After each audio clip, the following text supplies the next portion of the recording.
Indonesia merupakan negara kepulauan yang letak geografisnya berada di wilayah cincin api Pasifik atau dikenal dengan sebutan Ring of Fire. Kondisi ini menjadikan Indonesia sebagai wilayah rawan bencana.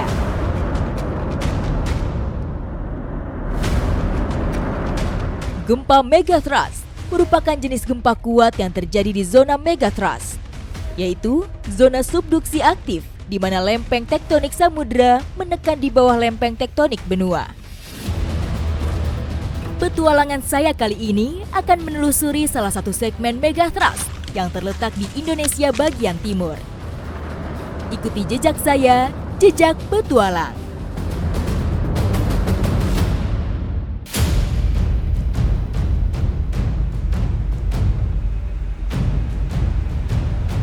Perjalanan tim Jejak Petualang dalam tajuk ekspedisi cincin api megathrust, kami mulai dengan mendaki Gunung Dukono, salah satu gunung api aktif yang berada di Halmahera Utara.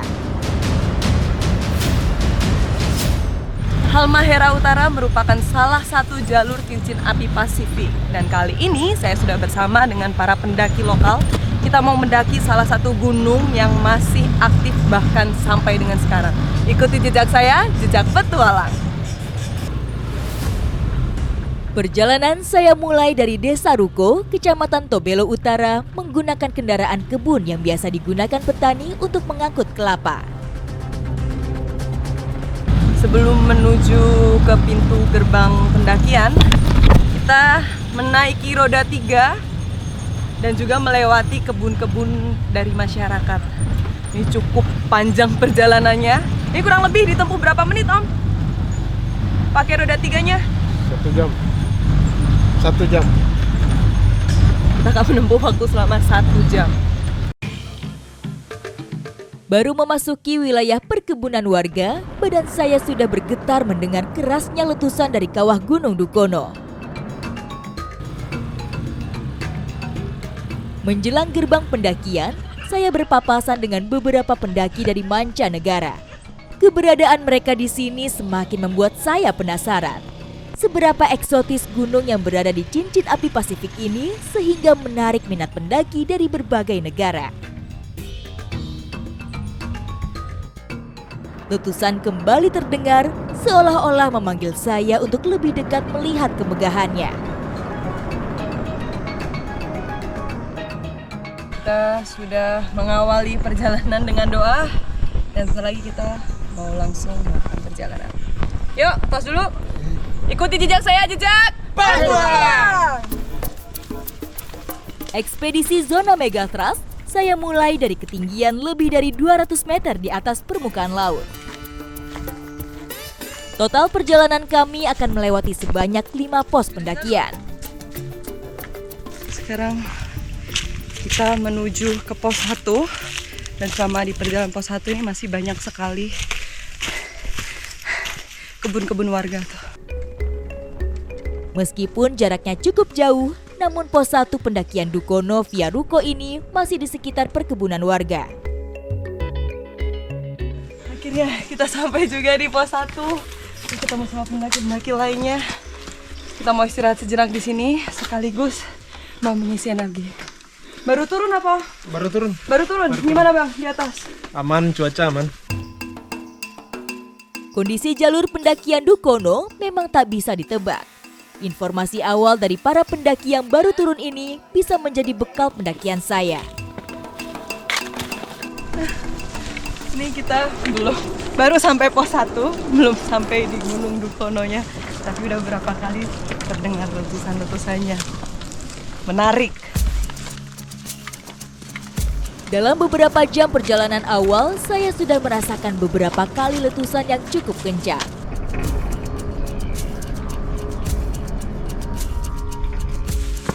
Meskipun begitu, kondisi ini tidak membuat nyali dan langkah kami surut.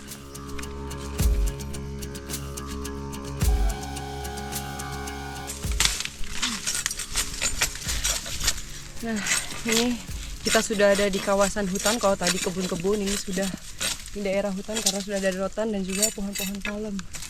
Nah, kita mau coba mengecek kira-kira rotan ini ada air atau enggak. Karena kalau ternyata ada air, ini bisa sebagai bahan untuk air tambahan ketika kita ada di gunung maupun di hutan. Karena di Gunung Dukono ini untuk saluran airnya tidak ada sama sekali sumber air. Jadi untuk menghemat air kita mau coba pakai rotan. Aktifnya cincin api Pasifik di sini dapat dirasakan dengan jalur yang terasa begitu panas dan menguras tenaga.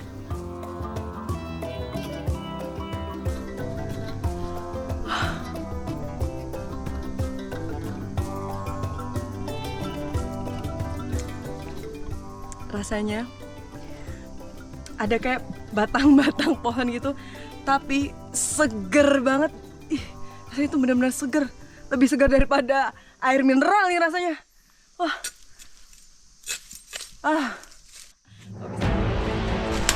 Barusan saja kedengaran letusan dari gunung api Dukono.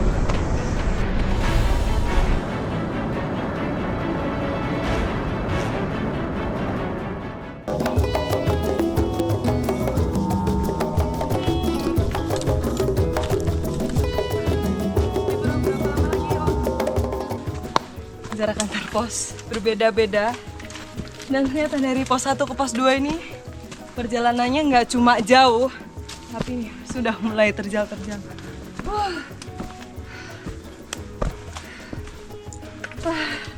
Luar biasa. Aman Om.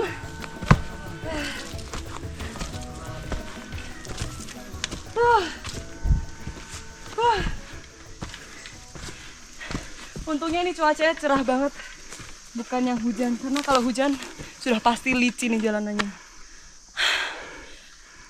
Lumayan menguras tenaga, tapi kita masih harus lanjut lagi. Jalur pendakian dari pos 1 menuju pos 2 ternyata menjadi jalur terpanjang di antara 5 pos yang ada.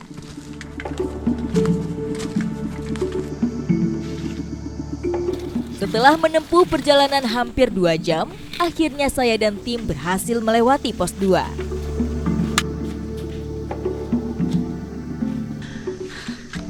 Dan abu sudah mulai terlihat di mana-mana. Dahsyatnya erupsi Gunung Dukono sudah bisa saya lihat dari tebalnya abu yang menutupi dedaunan jalur menuju pos 3 ini. Erupsi Gunung Dukono dapat memuntahkan material vulkanik dan debu setinggi 100 hingga 2000 meter ke atas langit. Persebaran hujan abu di sekitar wilayah ini sangat dipengaruhi oleh arah mata angin yang berhembus. Bahkan bisa sampai radius 4 km.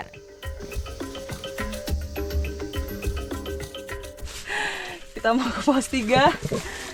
Ternyata jalanannya bukan lagi naik, tapi setengah manjat. Wah, ini sudah mulai tebing-tebing. Aman Om? Dagu saya sudah hampir bertemu dengan lutut. Tandanya jalur yang saya lewati cukup terjal dan ekstrim. Ini karena struktur tanahnya itu mudah rontok. Untungnya masih ada akar-akar pohon yang kuat, bisa untuk pegangan.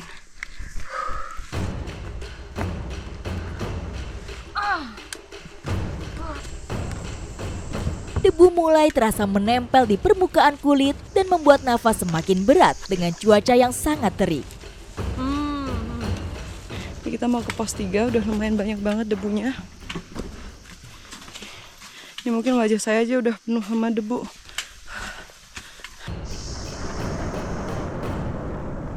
Belum lama waktu kita masih istirahat di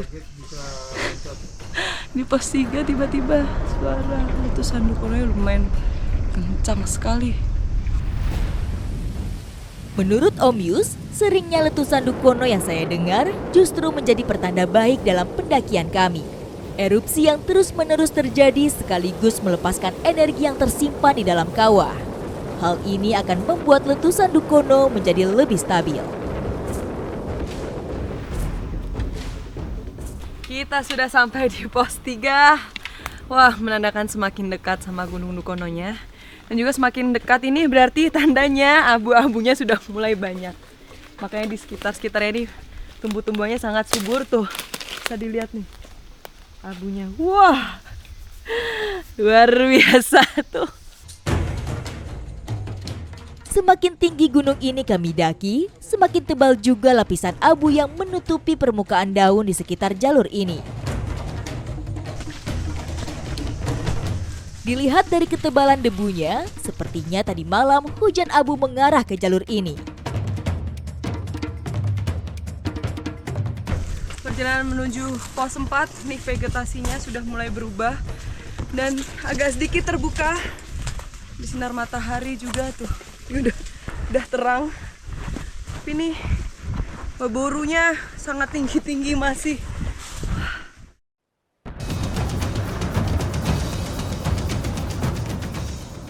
Megathrust dengan gunung berapi memiliki hubungan yang erat karena keduanya terjadi di zona subduksi. Aktivitas di zona subduksi dapat menyebabkan magma naik ke permukaan dan memicu erupsi Gunung Merapi.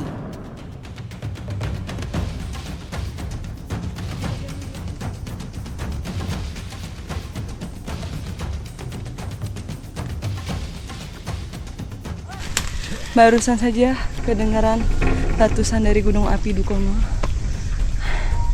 Berarti nggak lama lagi kita sudah sampai di gunung api Dukono yang menjadi salah satu cincin api Pasifik. Setiap letusan Gunung Dukono tak hanya menghasilkan suara yang menggelegar, tapi badan saya juga merasakan getaran yang cukup kuat dari energi yang dilepaskan dari dalam perut bumi. Melewati lorong batu berlumut ini menjadi pertanda saya akan segera tiba di pos 5. Setelah melalui beberapa pos sebelumnya, ternyata menuju pos 5 ini jalanannya jauh lebih menantang. Tadi melewati batu-batuan kayak gini dan tinggi sampai di atas sana. Jalur pendakian Dukono memang sulit diprediksi. Kondisi jalur yang mulai terang ternyata masih menyimpan trek-trek terjal dan gak kalah ekstrim. Di depan udah kelihatan banget asap hitamnya. Sudah mau sampai di Gunung Dukono, jadi nggak sabar buat kesana. Seru. Asap hitam kembali membumbung tinggi seolah menyambut kedatangan kami. Hanya dalam hitungan menit saya melihat langsung kekuatan yang disimpan oleh gunung api ini. Kita belum sampai di pos 5, tapi ini tiba-tiba hujan. Semoga aja hujannya belum terlalu deras ketika kita sudah sampai di pos 5.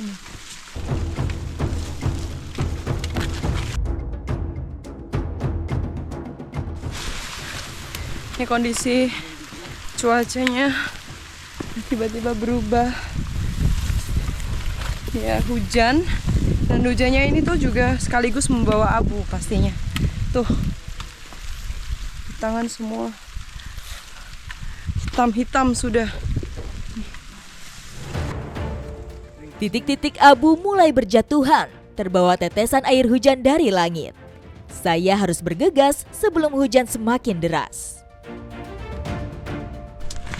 Akhirnya sampai juga di pos 5. Tuh, di sana udah kelihatan Dukononya. Dan juga tuh, wah, di belakang ini cantik sekali. Banyak gunung-gunung dan juga ada lautnya. Luar biasa akhirnya. Tiba di pos 5 seolah-olah membawa saya ke negeri dongeng. Dari pos 5, saya bisa melihat dengan jelas kepulan abu vulkanik bersahutan menyembur ke awan. Wah, kita mau cari posisi yang paling pas dan mungkin di area yang berlawanan.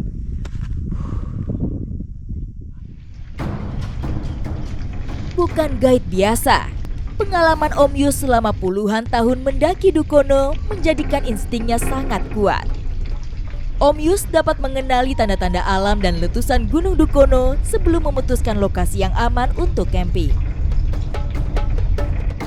Ini kan udah areanya cukup terbuka nih Om. Tapi kan nggak bisa di sembarangan tempat untuk mendirikan tenda. Tuh, kalau ngelihatnya harus gimana Om? Iya. Yang paling bagus. Sekarang kita lihat posisi ada angin barat, maka arah abu vulkanik dia ke timur. Nah, kita bisa bikin tenda ke utara biar aman dari abu vulkanik. Oh, berarti di tengah-tengahnya ya dia. Ya. Barat sama timur kita ambil di Kanan. posisi utara. Utara. Tuh kelihatan ini. Tuh. Wah.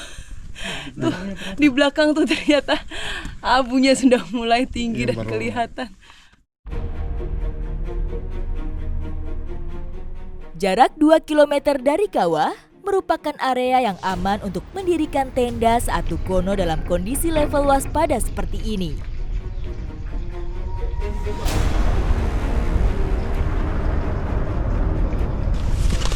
Anginnya sudah mulai kencang, menunjukkan nih suhunya udah mulai dingin.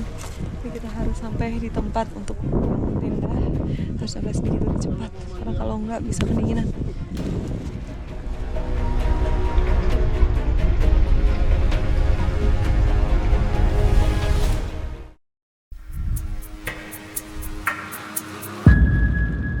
Perjalanan yang cukup panjang dengan cuaca yang tidak menentu membuat kami kemalaman tiba di camp area. Sudah larut malam dan sekarang saya siap untuk beristirahat dan mengisi tenaga karena masih ada kegiatan untuk besok. Menjelang tengah malam, suara letusan Gunung Dukono masih terus terdengar. Saya harus membiasakan diri istirahat ditemani getaran dan suara dentuman yang menggelegar.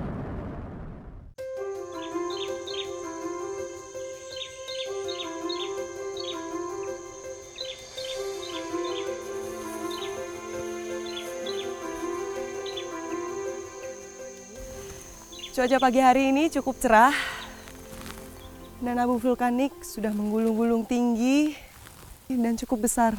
Sebelum mulai aktivitas, saya mau menghangatkan diri dulu.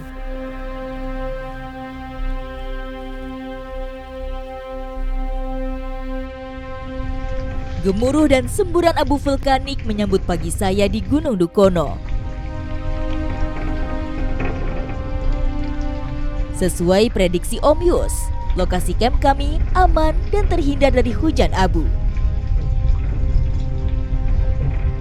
Suasana pagi di dekat kawah Gunung Dukono terasa unik. Karena perasaan takjub dan was-was bahaya menjadi satu.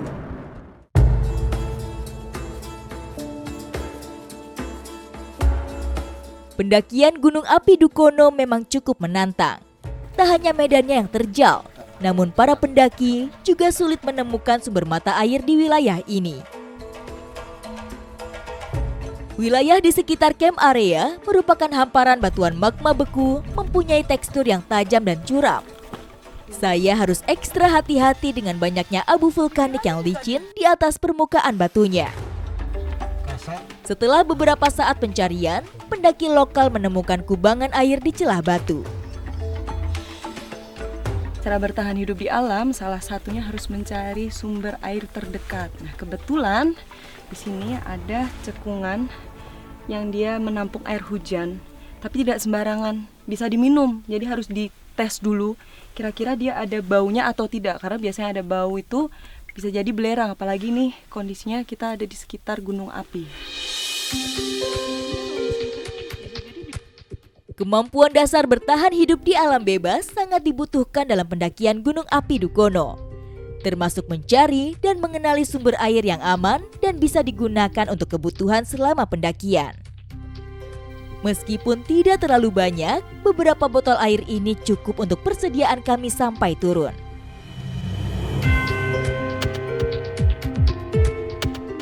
Walaupun saya sudah semalaman menginap di sini, tapi rasanya kalau mendengar dentuman dari Gunung Dukono yang cukup keras, itu membuat saya was-was juga. Karena bisa jadi lontaran batunya itu jadi cukup tinggi dan mengenai wilayah-wilayah sekitarnya. Tapi kalau di sini aman ya Om ya? Di sini aman. Semoga selalu aman di sini. Tuh, ih. Padahal tadi nggak terlalu keras ya. Cuman abunya, tinggi sekali. Ini lebih tinggi.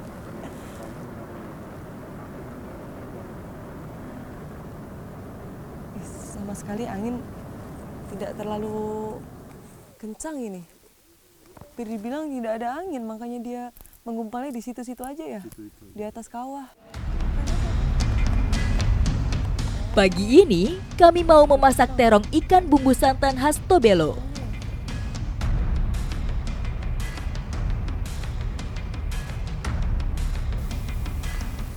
Masakannya sudah matang dan waktunya mengisi tenaga bersama dengan teman-teman saya. Bagi saya, mendaki Gunung Dukono tak hanya membutuhkan mental dan keberanian saja. Asupan makanan dan logistik penunjang juga sangat penting dengan kondisi trek yang panas dan menguras energi seperti di sini.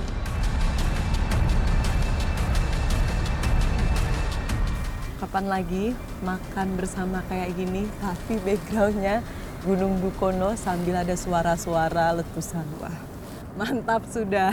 Semoga ya debunya nggak sampai ke sini ya.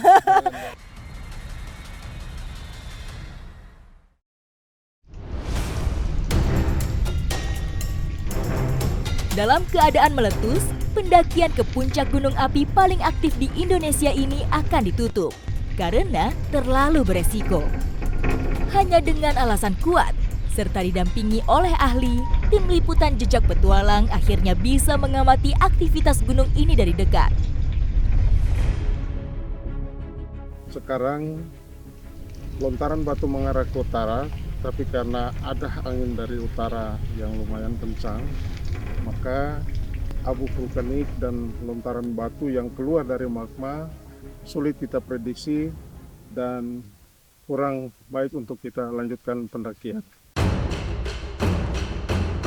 Karena kondisi cuaca yang tidak menentu, kita akan melihat pantauan dari drone.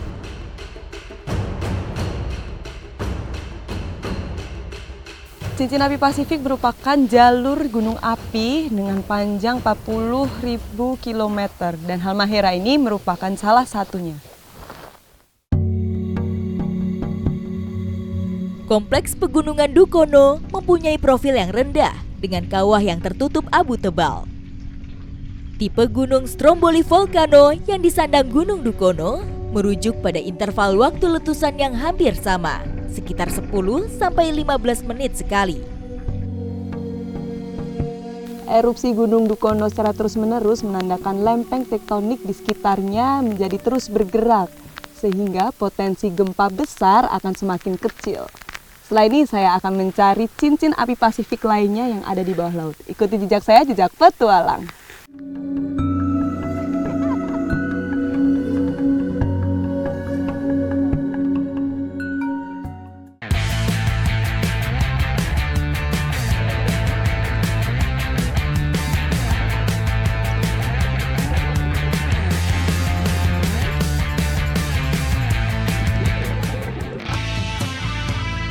Meredamnya zona megathrust di kawasan cincin api Pasifik tidak hanya dipengaruhi oleh aktifnya gunung berapi di kawasan ini. Wilayah ini juga mempunyai beberapa sumber panas bumi yang keluar dari dasar perairan Laut Galela. Setelah melakukan pendakian di Gunung Dukono, sekarang saya sudah bersama dengan Om Yus. Kita mau menyelam untuk mencari yang diduga ini ada gunung bawah laut dan masih di kawasan Tobelo. Kita melihat pemandangannya ini saja sudah cantik, apalagi nanti di bawah lautnya. Ikuti jejak saya, Jejak Petualang. Setelah pendakian Gunung Dukono, aktifnya cincin api di zona megathrust juga ditandai dengan keluarnya panas bumi dari dasar perairan Lisawa di Kecamatan Galela. Menuju ke spot sumber air panas bawah laut, perahu yang saya tumpangi melewati Tanjung Bongo, miniatur Raja Ampat yang terbentuk dari endapan lava yang telah membeku. Dari perjalanan menuju lokasi ini, di belakang saya kelihatan banget ya ada asap-asap dari Gunung Dukono. Dan belum lama tadi barusan dia batuk keluar lagi tuh. Kelihatan hitam. Berada dalam satu kawasan cincin api Pasifik, perairan ini memiliki beberapa sumber air panas dari bawah laut. Bahkan, masyarakat menyebut wilayah ini merupakan gunung api bawah laut. Namun, pernyataan ini harus dibuktikan dengan sebuah penelitian oleh para ahli.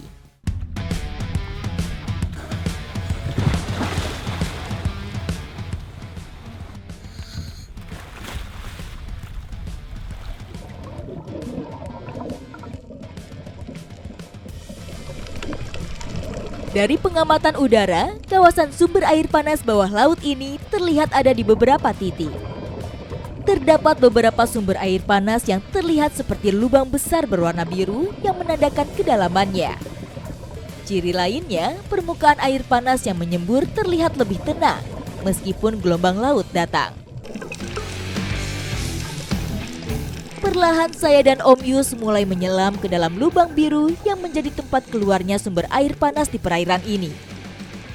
Sumber air panas bawah laut umumnya ditemukan di sekitar lempeng tektonik. Secara kasat mata, memang tidak ada gelembung seperti air mendidih di dalam perairan ini. Namun, perbedaan suhu air langsung dapat saya rasakan setelah masuk ke dalam lubang semburannya.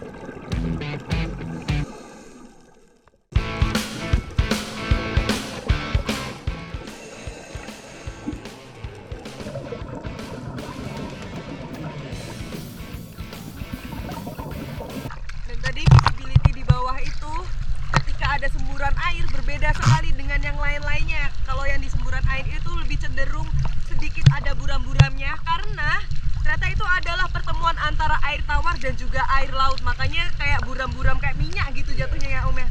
Wah, dia memang warnanya kayak gitu ya. Dan itu kalau pas kita pun bahkan ngelihat dekat-dekatnya nggak terlalu terlihat tadi. Terumbu karang di perairan dangkal yang mengandalkan fotosintetik dan sinar matahari untuk tumbuh. Sedangkan terumbu karang dan biota di sekitar semburan air panas bawah laut ini mendapatkan nutrisi dari dorongan air panas dari bawah naik ke atas permukaan laut.